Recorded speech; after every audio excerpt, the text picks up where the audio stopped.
Good morning. I'll begin with a chant.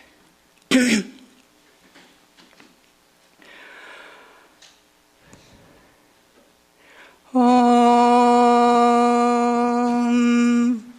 Namaste Sate Sarvaloka Shrayaya Namaste Chitte Vishwarupatmakaya Namo Dvaita Tattvaya Mukti Pradaya Namo Brahmane Vyapine Nirgunaya Tvamekam Sharanyam Tvamekam Varenyam Tvamekam Jagatakarnam Vishwarupam Tvamekam Jagatakatri Patri Prahartri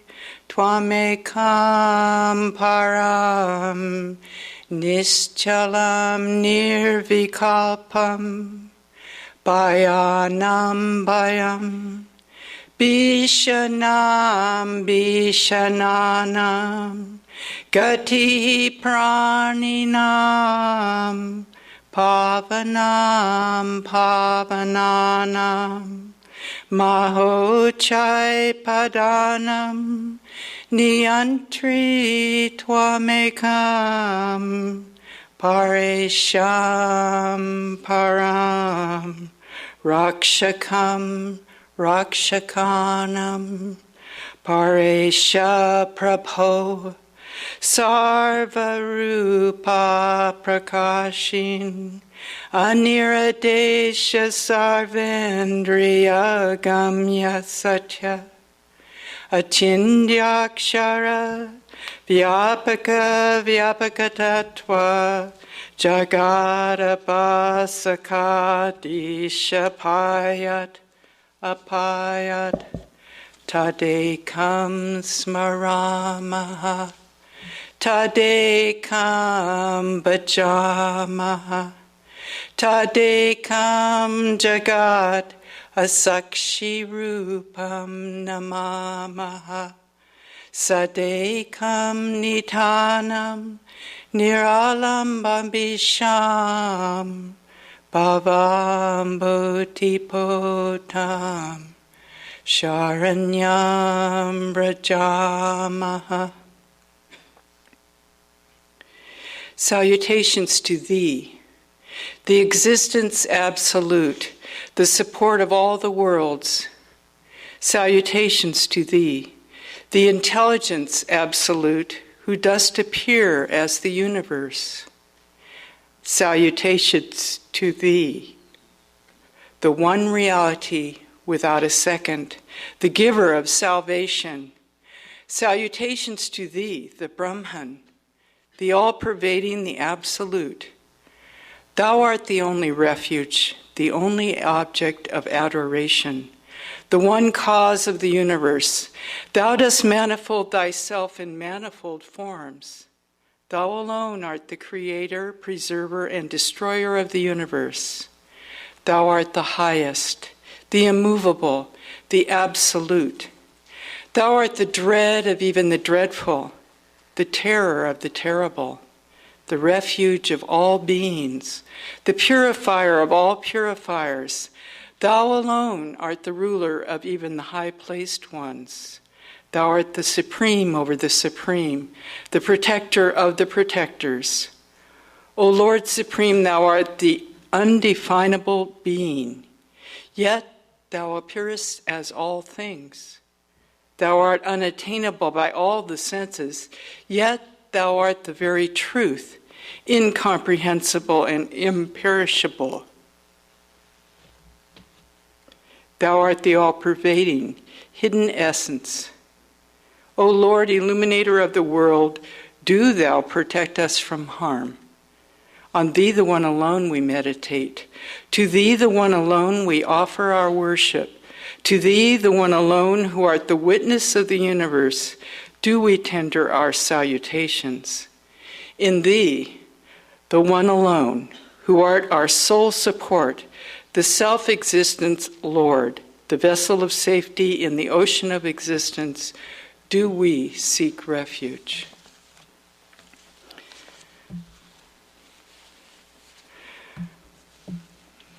The topic today is open your eyes and see him. The Chandogya Upanishad tells us all this is verily Brahman. But why don't we see God then if everything is God? Swamiji says in his God in Everything talk, it is we who have put our own hands before our eyes and say that we cannot see. Something is obstructing our vision, and it is this obstruction, this ignorance about the world and about ourselves that has to be removed. Our conception of the world has been based on a partial understanding, a misunderstanding. We've been seeing everything through the senses. We've based our knowledge on a false reading that we are bodies only. And we've been clinging to this idea.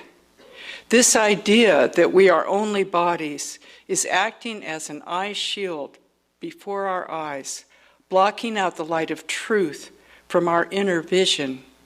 In truth, God is in everything. He is everything. He is both the material and the efficient cause. He is in good and bad, in life and death, Swamiji tells us. He's even in what we call evil. Swamiji says there is a utility even in evil. Sometimes a blow can awaken our compassion, our understanding, our common feeling. Suffering can deepen the response of the heart. It expands the heart. It can be a great awakener. What appears to be something very bad that happened to us may in fact be the best thing that ever happened. It may shock us, wake us up. The Grateful Dead had a song in which they said, "Wake me, shake me, don't let me sleep too long." We have to cover everything with God, the Isha Upanishad says, and see things as they really are. This may sound as though we're trying to hide something, as it were, but this really isn't the case. By practicing the presence of God, by trying to see him everywhere, we actually are only removing our own ignorance about things.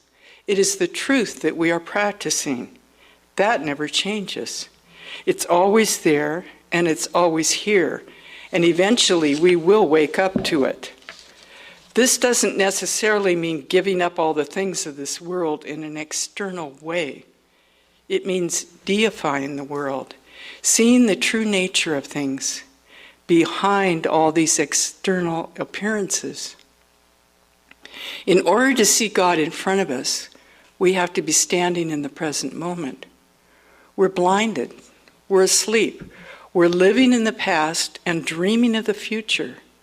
We need to live more in the present moment.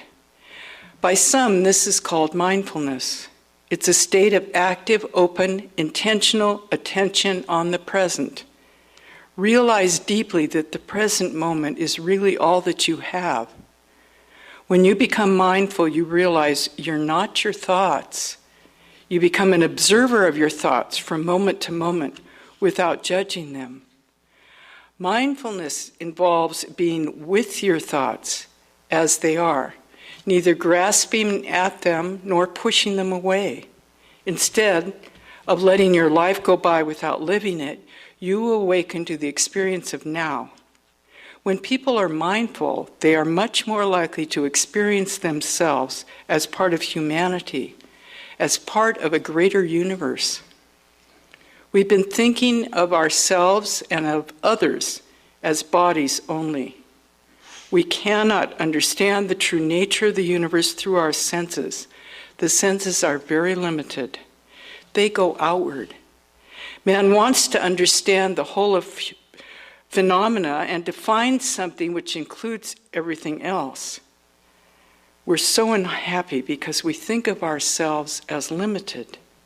We have to go deeper and find the solution, the common solution, the innermost core of the universe, the innermost core of man himself, because the innermost core of the universe is in fact in man himself. It's in our innermost heart. The kingdom of God is within you. Here comes the old story of the musk deer. We're running around and around looking for something that is our own true nature. The musk deer searches for the sweet smell that is coming from its own navel, and it runs around and around looking for it. It's right here. We're searching everywhere outside for it. We keep thinking, if only I could do this, if only I could have that, if only things were different, if I were somewhere else or I was somebody else, then I would be happy. But we're told it's here. It's now. We're dying on the banks of a huge river, Swami Vivekananda tells us. This doesn't necessarily mean giving up things in this world in an external way. It means deifying the world, seeing the true nature that is behind everything. We've been thinking of ourselves as bodies. The senses are limited. They're turned outward. We want to find something that includes everything else. What is making us miserable? It's our own minds. It is desire, Swamiji says. If there is no desire, there's no suffering. But here comes the next question. What does giving up desire mean? It means, according to Swamiji, giving up the idea that I own anything. It's this idea of possessing things that's a problem that is making us miserable. If we think we possess something, then we're going to suffer. We'll always feel unfulfilled, and we'll always feel that we can lose something that we have. Swamiji says a person does not have to give up his family or wealth. It's the idea of possessing them that he has to give up. All, in fact, belong to God. Everything is his alone. We also are his playmates. He is even in the desires that arise in our minds. Our bodies, too, belong only to him. If we could really see everything in this light, the world would become a place of joy, a wondrous universe where God is peeking out from behind each face, where he is shining in every object. The world would be permeated by light and by joy, because in fact this is his very essence. What is really happening here? It's a continual worship. You can say it's the play of God, or if you choose to look at it in a more personal way, you can say God is always with us. In him we live, move, and have our being. Yes, even in the terrible, in life, in death, as the Brahma Stotra, which I chanted at the beginning, tells us, he is the terror of the terrible, the refuge of all beings. The sages tell us that knowledge of oneness is attained by merging our individual consciousness in the universal consciousness, which is hidden in our own heart. And it is the ultimate reality underlying the whole universe. The divine consciousness with which the individual consciousness merges is called the refuge, because it gives the only real protection to the individual from all the miseries of the world. We need to see the oneness of life. They grope in darkness who worship this ignorant world, but he who knows the secret of nature, he crosses death, the Upanishad tells us. Swami Vivekananda says, this separation doesn't really exist. It's not real. It's apparent only on the surface. If you go beneath the surface, you will see the unity that is in the hearts of all. But how do we get there? We have to practice. Some suggest one practice is you pretend that this is the very last time you're going to experience whatever it is that you're experiencing. Have you ever been so engrossed in something that it seems like the rest of the world just disappears? Living in the moment is about getting into this state at any time. Realize that your thoughts are not necessarily the reality. In fact, the essence of reality is much deeper than words or thoughts. The mind turns back along with speech, the Upanishads say. We recognize that we have a permanent reality within us. We know we're the same person we were many years ago. We have a sense of continuity of being. We try to see the continuity of the soul, and yet we don't see the soul. What we see are only conditions of mind or a body, and these are constantly changing. When the mind is scattered, we can't perceive ourselves as the spirit or the soul.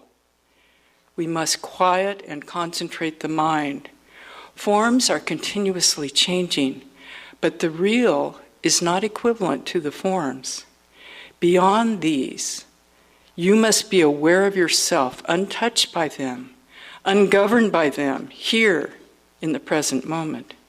And you begin to feel that God is closer and closer to you. You become less tied to the body. The scattered mind is the gross mind. A quiet and concentrated mind is much more subtle. But what part of the mind is going to be able to meditate on God? That mind is very fine. And when your mind is quiet and concentrated, you become aware of it. Then you will begin to see the reality everywhere, which is divinity itself. God is the reality. The last time I spoke, I mentioned that we're surrounded by living symbols of God everywhere. Just watch the rising sun and your heart feels uplifted and joyful because we have all experienced this rebirth, the idea of awakening in our lives. The sun itself has been worshipped as a symbol of God throughout time because of its light and its heat, its warmth, its nourishing qualities. The famous Gayatri mantra invokes the sun. Om Bhur Bhuvaswaha Tat Savitur Varenyam Bhargo Devasya Dhimahi Dhiyo Yo Na Prachodayat. We are surrounded by such symbols, which are called pratikas, everywhere. And Swamiji tells us that the greatest of all temples is the human body itself. The Brahma Sutras tell us to meditate on the light behind the eyes of a person, wherever we can see the face of God before us, if we go deep enough. The Atman is inseparable from Brahman.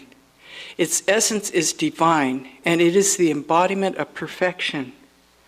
The values of goodness, truth, beauty, are only reflections of Sat Chit Ananda, being, consciousness, bliss, what we call Brahman. And these values cannot be fulfilled in the external world, but only in the Atman, or the spirit. The concept of divinity of the human soul provides the universal solution to the problems of morality. Why should a man be moral? Because, says Vedanta, purity is the original nature of his soul. People are pure and good by nature. Why should a man love his neighbor as himself? Because it is the one supreme self that dwells in all beings, in all individual selves. Realization is the only solution to the problems of life. Owing to ignorance, man forgets his divine nature and regards himself as a separate entity, limited and bound by body and mind. Swami Vivekananda tells us, man is the best mirror of divinity, and the purer that man, the more clear the reflection of God in him. Yoga has been classified into many different types.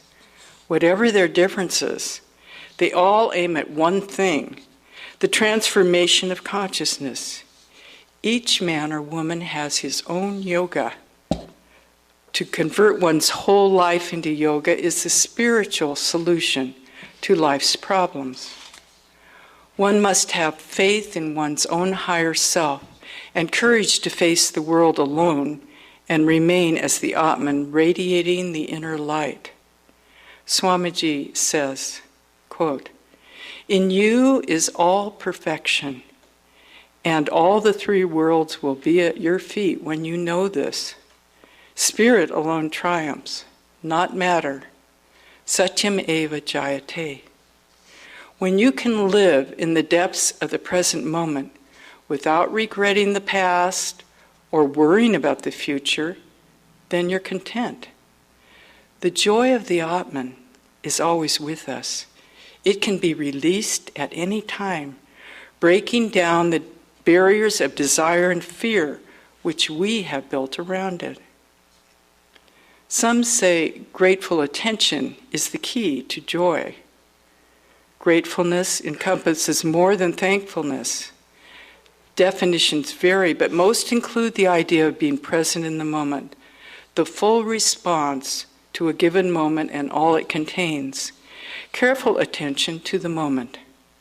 Pay attention to every aspect of what you're doing, to your body, the sensations, your thoughts, even your breath, and you will find that you're becoming more and more quiet inside. Why does this bring joy? Because God is behind everything that we experience and see before us. Everything in this world is made up of Sat, Chit, Ananda, and Namarupa. That is, Brahman itself, and name and form covering it. If we look behind the names and forms, we will find the face of God, the source of all joy. I told you before about the beautiful expression that Swami Ashokananda used in one of his Ishopanishads classes. He said, you should roll up the sky like a scroll and see the white brilliance of the face of God. Everything that we see before us is the face of God, covered by name and form. We need to roll up the scroll of illusion that covers what we see. Take our hands off our eyes and see the light behind, the face of the living God. Anywhere, if you dig long enough and go deep enough, you will find water. But there's some places where water is just naturally, easily accessible. In lakes or rivers or oceans, it's right there. So it is with holy men and women. Brahman shines in their faces and is readily available. In some places, called holy tirthas or places of worship, God seems to be more easily experienced or seen. The covering over the face of God seems to be thinner in these places, and one just has to reach out their hand to touch him. He's there in all beings, but we can access him more readily in the holy. We can see him shining in the face of an illumined soul. If we visit holy places where many holy people have worshipped, we find it easy to remember God and to worship him. Swami Prabhavananda used to say, spirituality is not taught, it's caught. When Swami Vivekananda used to meditate at night in his later days, his room would be filled with the light that emanated from his body. People have said as time went on, Swamiji looked as if he was just an excuse for infinite light. As if behind him there was an infinite light. People used to feel it. They could see it. Swami Ashokananda tells us, you are that infinite light. You don't depend on this body or mind for this light to shine. God does not depend on anything. He is his own support. Our self is like that. We don't depend on anything. If we try, we can remove the obstructions, and this inner light will shine. Sometimes it will find expression even on the outside. Remove your hands from your eyes and see him. One of our senior swamis once gave this advice to a student. Act as though you see the Atman in all beings. Imagine that you do see it, shining there, behind each face, in every form. Try to see the consciousness that is behind this whole universe. Make this your practice, and in the end you will realize it, because it is the truth.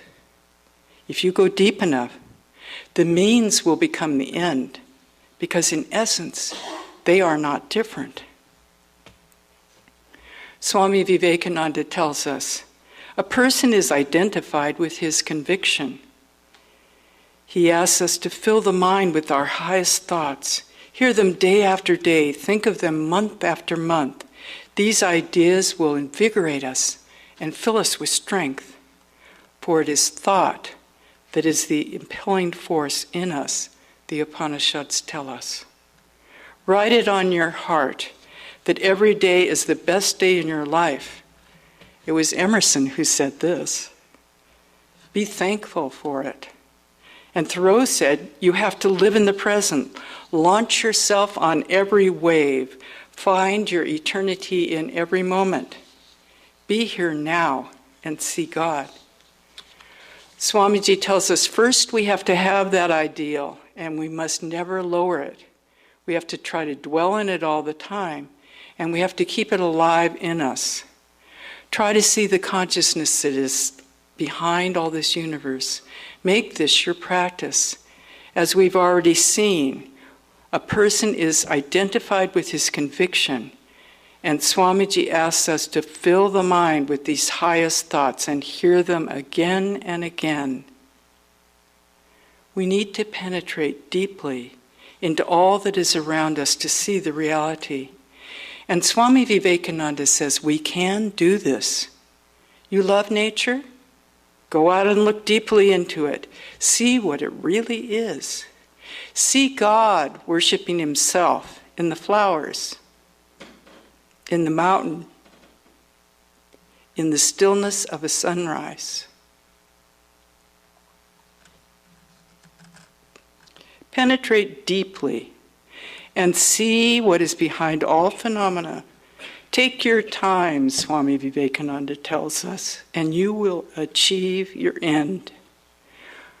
One name of God is Sundara, the beautiful.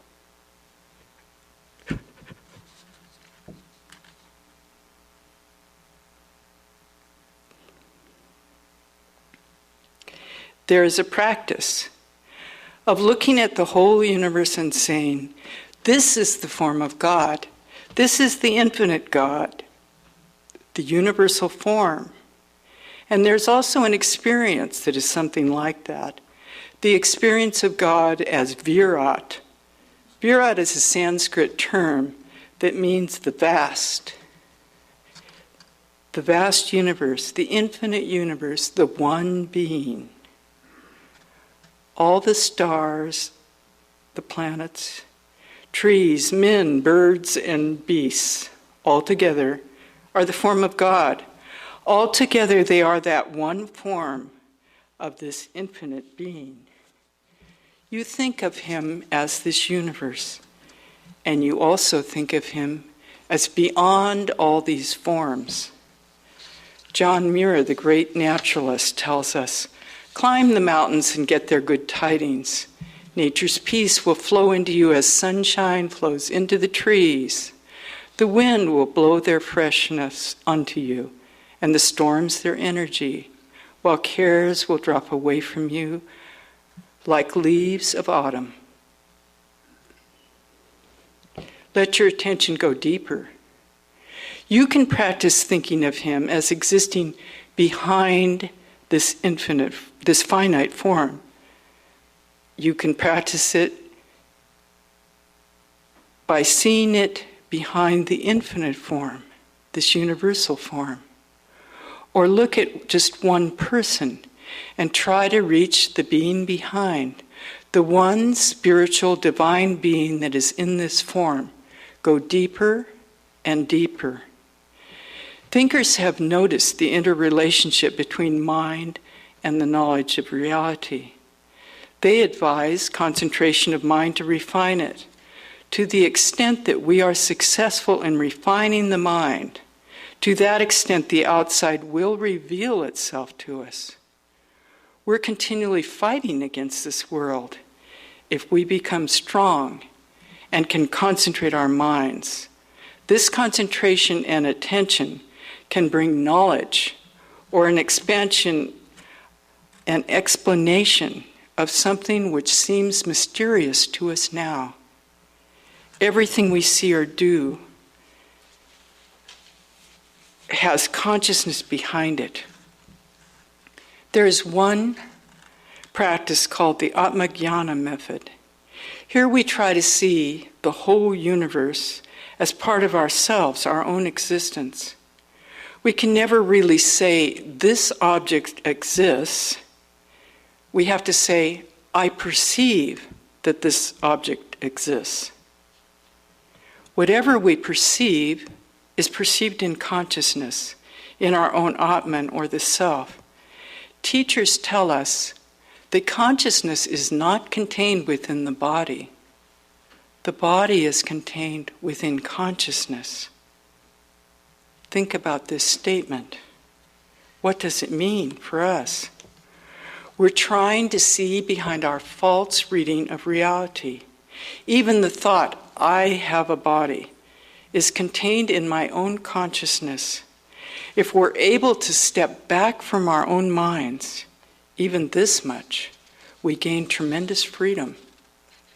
Ramana Maharshi used the method of asking, who am I?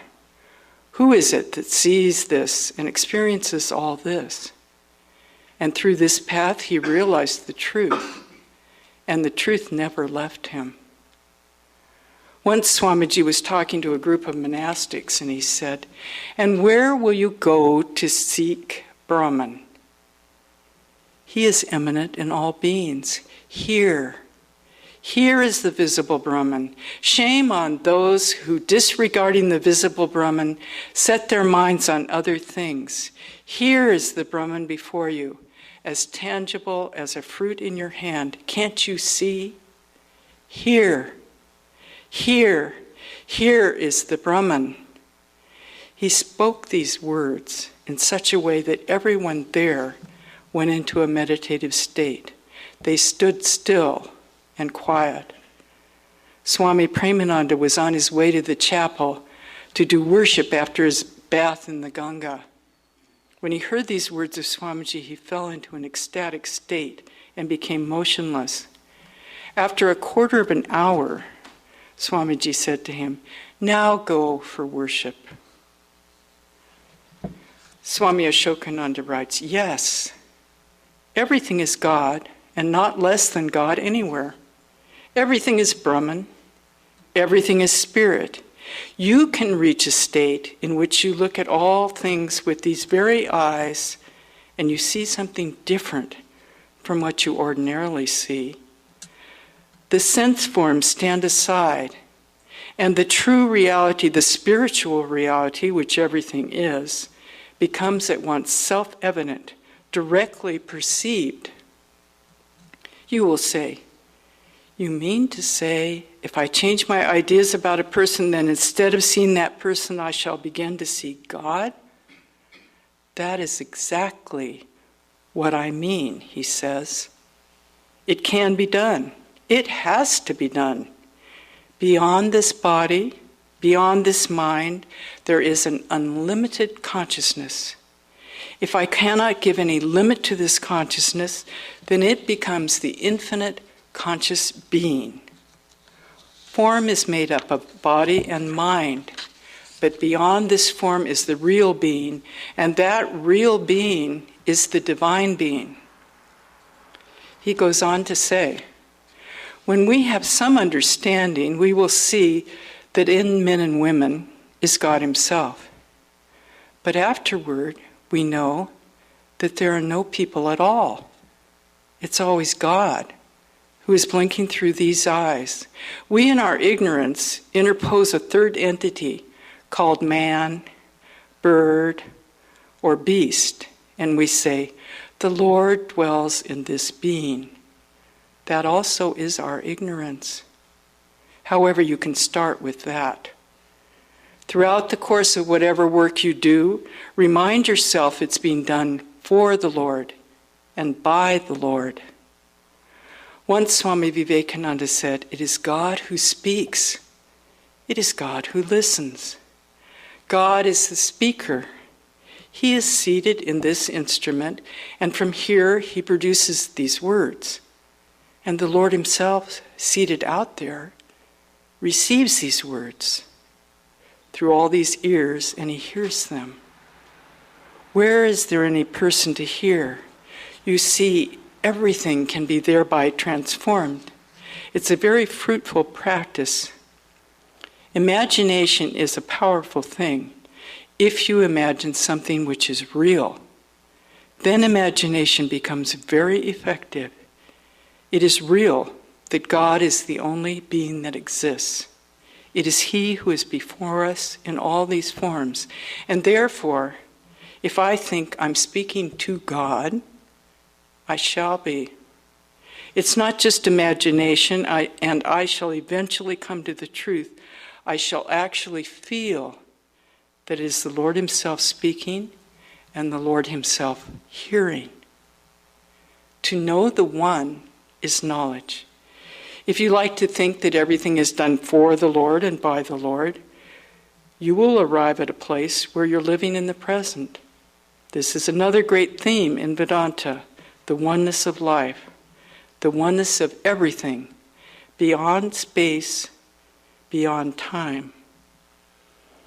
We shall see how it demonstrates that all our misery comes through ignorance, and this ignorance is the idea of manifoldness, the separation between man and man, between nation and nation, between earth, moon, sun, stars. Out of this idea between the separation of atoms and atoms come all misery. But the Vedanta says, this separation does not really exist. It is only apparent on the surface. In the heart of things, there is unity still.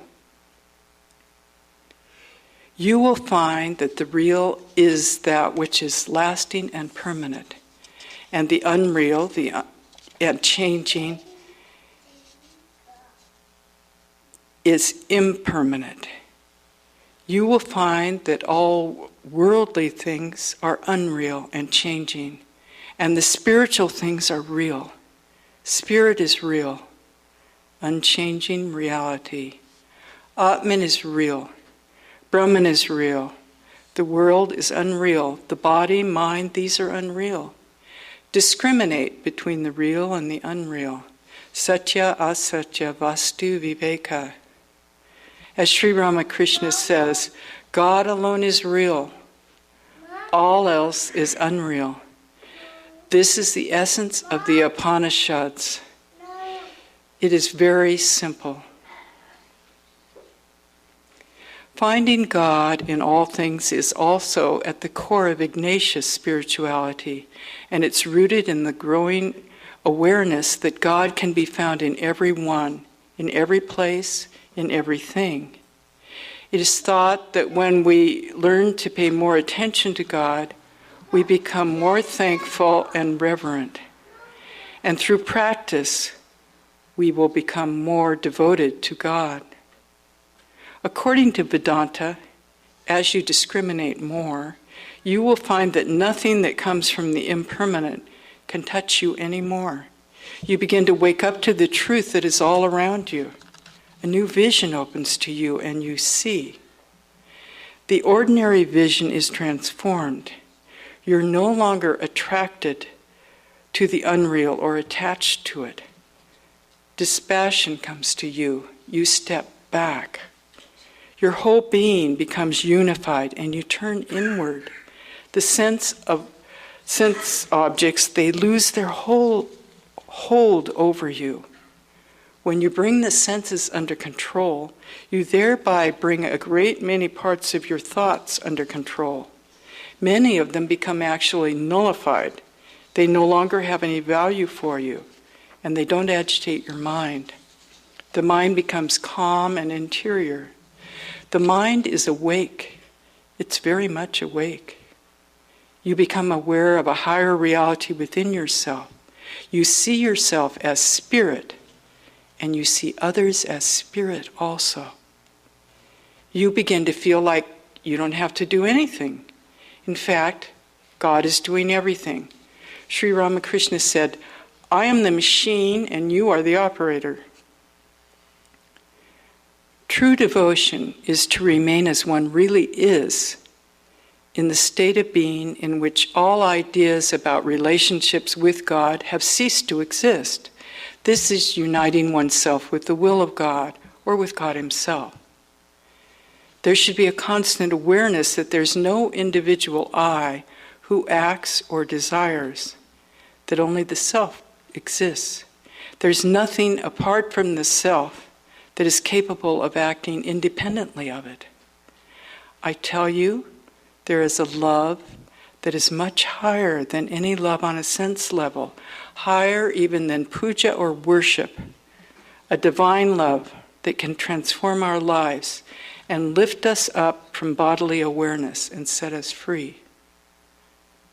Sri Ramakrishna said, "I have come to the stage of realization in which I see that God is walking in every human form, manifesting Himself alike through the sage, through the sinner, through the virtuous and the vicious. Therefore, when I meet different people, I say to myself, God in the form of the saint, God in the form of the sinner, God in the form of the righteous, God in the form of the unrighteous." The Bhagavad Gita tells us the illumined soul, whose heart is Brahman's heart, thinks always, I am doing nothing. No matter what he sees, hears, touches, smells, eats. No matter whether he's moving, sleeping, breathing, speaking, grasping something with his hand, opening or closing his eyes, he knows, I am not seeing, I am not hearing. It is the senses that see and hear and touch things of the senses. He puts aside desire, offering the act to Brahman. The lotus leaf rests unwetted on the water. He rests on action, untouched by action. One who has gained an advanced state of spirituality actually perceives everyone as spirit. Whether he talks, whether he walks, whether he meditates, he is aware of this one existence, one blessed spirit everywhere, one real being. There's nothing else. That alone exists. He becomes aware of it. His eyes are open and he sees God before him. Swamiji says, he is the great poet. The ancient poet and the whole universe is his poem, coming in verses and rhymes and rhythms, written in infinite bliss. When we have given up desires, then alone we shall be able to read and enjoy this universe of God. Then everything will become deified. So work, says Vedanta, putting God in everything and knowing Him to be in everything. Work incessantly, holding life as something deified, as God Himself, and knowing that this is all that we have to do. This is all we should ask for. God is in everything. Where else can we go to find Him? He's in every work, in every thought, in every feeling, thus knowing we have to work. This is the only way. There is no other way. He, the one who vibrates more quickly than mind, who attains to more speed than mind, whom even the gods cannot reach, nor thought grasp. He moving, everything moves. In him all exists. He is moving, he is also immovable. He's near, he's far. He's inside of everything. He's outside of everything, interpenetrating everything. Who sees in every being that same Atman, and who sees in everything in that Atman. He never goes far from Atman. When all life in the whole universe are seen in this Atman, then alone a man has attained the secret. There's no more delusion for him. Where is any more misery for him who sees oneness in the universe? In him we live, move, and have our being.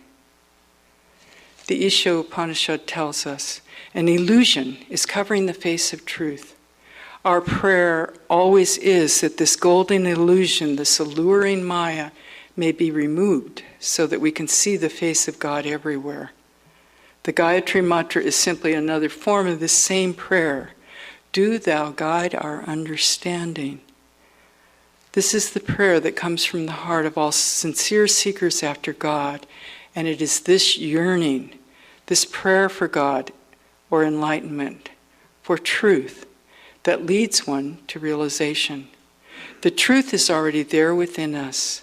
The truth is always shining everywhere around us. May we know that truth. In the Isha Upanishad, there's a prayer for the vision of God. This beautiful prayer is addressed to the sun, and it says,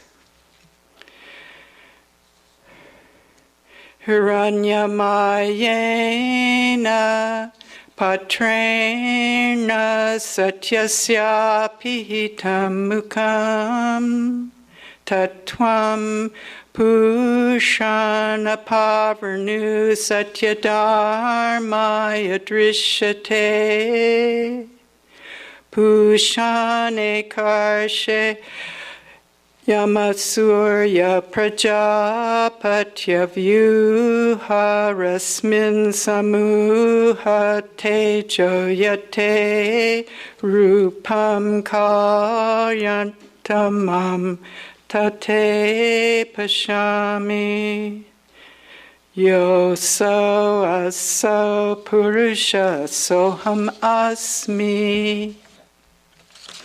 Like a lid, thy shining golden orb covers the entrance to the truth in thee.